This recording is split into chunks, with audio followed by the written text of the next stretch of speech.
So I'm on a highway here, and I want to talk to you about a situation that someone recently called me on, okay?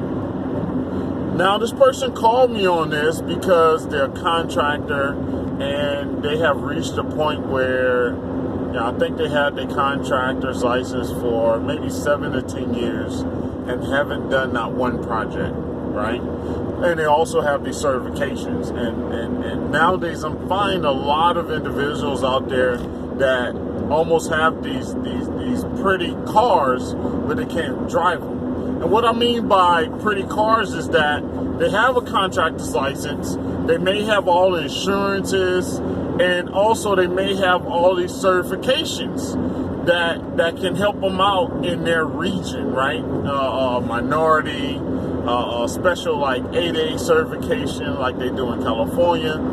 And they have all this certification and this documentation, this paperwork and all this to be able to bid and do work in all these different sectors and receive incentives for doing it. But they just haven't pulled the trigger. Well, this person called me. I'm not going to say their name. This person called me and says, hey, I have an opportunity here.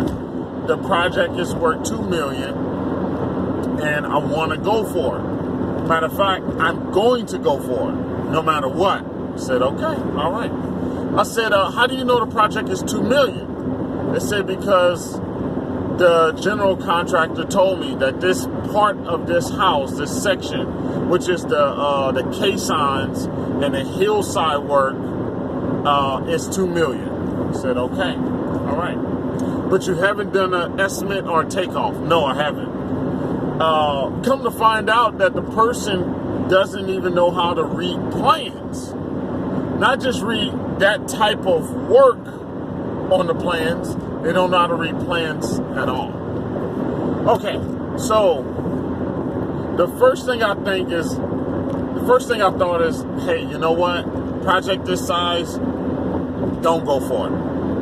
Let's dial it back and we can go for a lot of smaller projects that can kind of feed you probably a little bit more, a little bit less stressful, a little bit less risk for you than this being your first project out the gate.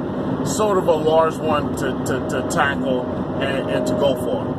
But this person insisted that they got help and they got this from these contractors and this person's going to help me and this person's phone is open for me to call them. And the thing I have to say about that is this.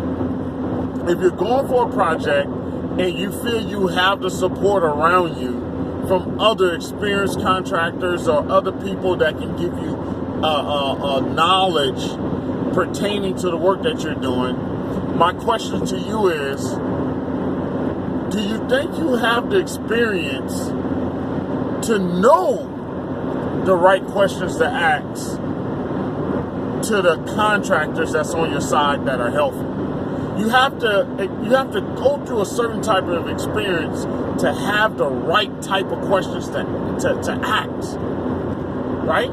Just because you got someone that can answer questions for you and give you the best solutions, well, you may not even know what are the right questions to ask this person to get me through different things or to stay ahead of the curve, right? Or how much are they helping you out? Are they helping you do numbers? Are they helping you figure out, break down these bids? So this person is starting to receive subcontractor bids for this work. Now this person, since they don't know how to read plans, they really can't compare these estimates, per the plans, reference the plans per the estimate, right? So you look at the scope of work and then you look at the plans to see what they may have what they're missing that they're not excluding on their bid. You don't really know how to determine that, right? Because you don't know how to read the plans. So all you're doing is looking at sub numbers. With this sub number submitted, with this sub number submitted, with this sub number submitted. Another question as I'm talking with this person, trying to learn more about them, seeing exactly where I can help them at, or even if it's really something that I can help them out in, because some people say they're ready for help, but just quite not ready for that help yet, right? So another thing this person comes to me and says is, they text me like a week later, a few days later, that says, "Hey Tyrone, I want to mark this project up 30%. Do I do 30% for each subcontractor, or do I split the 30% between each subcontractor?" Right? So if it's two contractors, this person wants to know if they should do 15 and 15, which totals 30, or should they do 30 and 30 if they had two subs? So a question like that tells me, once again, you're not ready. I'm not saying you're not ready to contract. You just should not be stepping into large shoes of a $2 million project. So what I told that person is this, and you probably heard me say this on other videos, is it's a risk factor for me, okay? I usually don't do a square footage price all the time unless it's really some really simple stuff that's really just cut and dry and in and out. Rarely the jobs I come into are like that, okay? So I rarely do a square footage price. What I usually do is, of course, we build an estimate and we come up with a square footage price.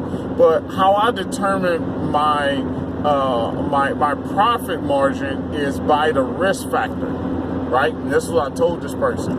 Don't just go in just doing 30%, because 30% might be nothing on that contractor, especially on what you have to do to get this project completed. Just because you got subs, that don't exclude you as a GC that you don't have to do nothing, okay? Just because you got 30% on there, is that 30% going to cover your manager, your site manager, your superintendent that's out there, their fuel, their car or their truck, the site protection or safety material that you have to get, venting. You may have to get signage put up. You may have to have an office trailer there because it's a $2 million project. Most likely you're going to be there for a while. So is that included in your 30%, or should you be actually charging as direct cost to the job, right? So I told this person, you have to look at the risk factor. Okay, if my crew is working around the Statue of Liberty for a week, my risk factor is going to be different from working around the Statue of Liberty versus working around some commercial building in Pasadena, California, right? Now, my risk factor, because something can happen there, I'm working around the Statue of Liberty. I don't want to damage that. I don't want to cause harm to that. We're going to have to be a little bit more careful with that, okay? So my profit, the risk is greater. So my profit margin goes higher, okay? It does. It goes higher. So I determine my risk factor I determine my profit margin on my risk factor. And the way I break down and look at my risk factor, I usually break it down per day, depending on how long the job is, or per week. And that kind of gives me an idea. So I can go from making $300 a day. Remember, this is only profit, not overhead. We're not talking about labor burden. We're only talking about the profit, okay? Not talking about labor rates or anything. We're talking about pure profit. So I can go from making, $300 a day up to $600 to $1,200 a day, depending on what type of job you're doing and the tasks that your crew have to do, right? Whether it's specialty, whether it's something unique that you're doing for this particular project. So I told you gotta look at the risk factor in all this, okay? You're working on the hillside. What are those risk factors there? You gotta look at it as a whole. And you gotta see how much involvement you're gonna have on this, right? Well, another thing that this person is missing, outside of knowing what to charge for profit, Another thing they're missing is the other costs. Like I told you before, the superintendent costs, site management costs, right? But what about other costs outside of just that, right? You may need to go there. You may need to do some exploratory digging for any reason. You may have to. You may have to phase this differently to where it's different move-ons for yourself and for your subs. You got to factor in those different move-ons. So you have a number of things. Your SWIP. Who's going to do your SWIP? Is the homeowner going to be in charge of that? Is your general contractor going to be in charge of that? Do you have to do SWIP? Right? Where's there to park equipment? Do you have to transport equipment back and forth there because there's no parking? It's in the hills. You really can't leave equipment on the job site because it's on the hill, or potential hazards of the equipment sliding off if a sudden thunderstorm happens, something like that. So you need to factor in these other costs in there as well. Another thing that this person is leaving out is the person say they need to get a bond, right? Now, a lot of contractors, especially new contractors, think that the bond that the state contractors license board requires them to have means that they have bonding. That's just a bond. That's just really, actually, you're not even, I see, and I'm jumping off subject here a little bit. You're not even supposed to advertise that you have that bond. Not even supposed to advertise, because that bond is not something for, it's not for something for your customers just to say, hey, he has a bond, let me hire him. Because that bond is actually there in case you screw up. That's the Contractor State License Board insurance on you, in case you screw up as a contractor. That doesn't make you bondable. Bondable means that you can actually apply for a bond which goes toward a particular project. And that bond deals with a bid bond, performance bond, oh my gosh, what's the other one? So it's a bid bond, performance bond, and payment bond, I believe. Bid bond, performance bond, and payment bond. I want to say payment bond too. Okay? Performance is the workmanship. The payment to me, paying your vendors, your subs, your material suppliers, and stuff like that. The bid bond deals with you turning in an acceptable bid. And you see a lot of this on public works projects, but on a larger end, residential projects such as the one I'm speaking on, they will require you to have a bond as well, and most likely not the bid bond. You just have to get the performance and payment bond, which is usually for a company that has not been around for a while, that's not doing a great amount of work, which is usually around 3%. Okay, so you need 3%. To be able to obtain that bond. When that contractor says, hey, I need your bond, you're going to have to pay that bonding company 3% right off the bat for them to write those bonds. Okay? For that bond to be issued for that particular job. Okay? And usually on public works jobs, as soon as you get awarded the job and they request your bond, that's the first invoice you can send in is for bonding. Okay, always remember that. That's a little nugget there. Anyway, so this person also needs bonding and doesn't really qualify for $2 million, but still is gung-ho about doing a project. You know, in the end, I say this. Be conscious of where your company is at. I know a lot of times we wait so long to do projects, or we're afraid to put that first step forward. But all I always want to say is this. Take your time. Start small, okay? Always remember, you have a lot at risk here. This is a very high-risk industry. And a lot of people get into this industry and think everything is just such peaches and cream, when it's not. You deal with more bull crackinackle than anything, okay? Why? Because you're the owner. Everything's filtered, straight down to your funnels to you. You gotta deal with the lush and the gush and all the dirty stuff, okay? So there's a small bit of happiness there, especially in the beginning.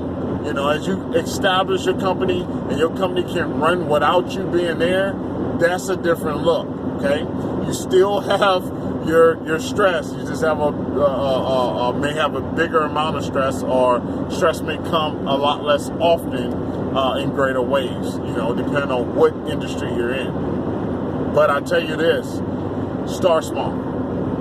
It doesn't hurt. You can do 12 small projects and make a lot of money versus doing one big project and trying to make one big lump sum, okay? Believe me, start small. And I wish I could convince that person to dial back and help them bid on other sorts of projects, but I think that they're gung-ho and they're going to move forward. As I hear more about this, well, that person gets to get that job and I can give updates, then I will. And look on the other side of it. That person can get that job and just everything goes perfectly, you know, and got everything accounted for, or no additional costs get accounted for, and just have a great GC that may be able to cover things if they go wrong, or maybe nothing goes wrong. You know, you just never know. But you got to look at it and not just jump 2 feet into something without looking at the risk factor and you know, weighing the pros and cons of this whole thing, especially with it being your first project. All right, so that's all I have. Hopefully you can get some nuggets out of that and learn something from that story there. Make sure you check us out on the constructionentrepreneurs.com website, where we have launched the Contractors University, which is the Construction Entrepreneur School and Services University, where we have videos where you can learn about overhead, labor burden, estimating, profit, talk about the risk factor on determining what a profit is. I have my estimate sheet on there, estimate system on there, where you can actually sign up to purchase that and start bidding on projects the right way, to start calculating things up the right way. We'll also have things on there to talk about, you know, how to figure out the right project for yourself. Okay, how to bid on public works jobs. Okay, how to hire your right-hand man, how to build a staff. I mean, an array of videos for the construction entrepreneur in any industry. Doesn't matter, okay? So make sure you check us out and follow us on Instagram, construction.entrepreneurs at Instagram.com.